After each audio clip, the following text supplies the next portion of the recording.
So I grew up in the Midwest of the United States in Chicago, just outside Chicago. And yeah, man, I just early on kind of found myself getting into, like I said, the acting world.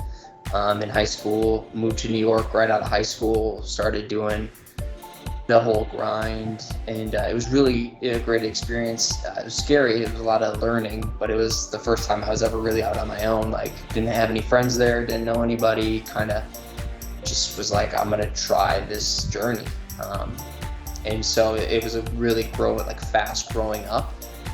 So it was there for about a year, and then I went back to Chicago just to go to community college and trying to figure out, like, okay, what is it that I want to do? And then I ended up moving back to New York, and I was like, I'm gonna do this, I'm gonna make films. And while I was there, I was, and even in Chicago, I was training. I was really interested in trying to understand the body more and helping people with their fitness journeys and things like that. And like I said, the two worlds have just complemented each other so much in my life, because when you look at the body and you look at how people move, and you also listen to people, like you said, cold sales calls. Like, I was doing a lot of sales, like calling people that are part of the gym, getting them in to do consultations, and you start to realize that these people have stories, right? Everyone has a story for why they've come into this door. And then you take a step further, and that each body had a story to tell.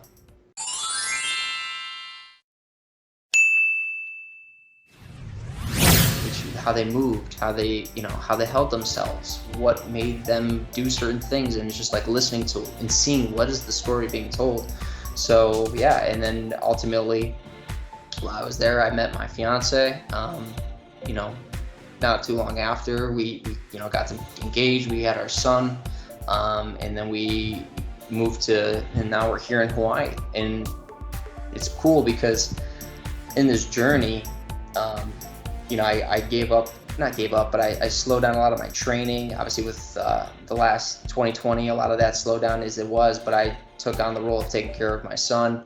My fiance works in private practice. But what was cool is I was like, this isn't going to stop me from being creative. This isn't going to stop me from utilizing these different pieces. And I still train, I still do virtual stuff, but I decided to take on a podcast. Here's the thing, I actually didn't plan to do it. I was kind of thrown into it. And so, Tom Burnett, right? You're okay.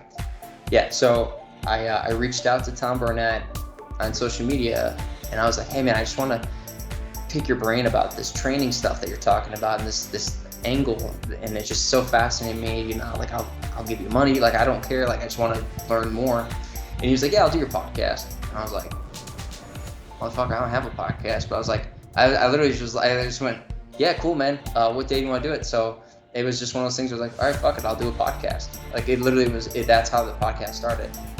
And since then I was like, you know what, and what's funny is if you actually go and look at my first podcast, you'll see I had him like the first 3, because I was like, I don't have anybody for a podcast. Like I said, this is the first time. So he was kind enough to not only just do one, but do a couple. And then from there, we just became friends. And, but yeah, that's just kind of how that journey began. And that's part of like, what's so beautiful about it, at least for me, is going, man, when you just allow yourself to be present, that's what Pat Life is, present awareness training. This is learning how to just be present and knowing that opportunities and things are going to come about, and if you're ready and you're aware, and you're willing to receive that information, who knows what the heck's going to come. And now from that, like I said, I can call these people like Tom Burnett, Benjamin Balderson, Big Bear, like these are my friends now. Like I can hit them up and be like, what's going on, and I'm very grateful for that, just because it's part of the journey, man. Instead of sitting and just being like, oh, I wonder. It's like, oh, an opportunity's there. Let's go. Let's see what happens. If I fail, like I didn't, like, at least in my mind, there's no failing. All I did was I tried something and it didn't work out maybe the way I saw it in my head. But that's how I've gotten better at not going, I don't know what's gonna happen. I really don't know what's gonna happen. I can envision what I want, but how I'm gonna get there is gonna be, who knows how that's gonna be. So that's kind of me in a nutshell.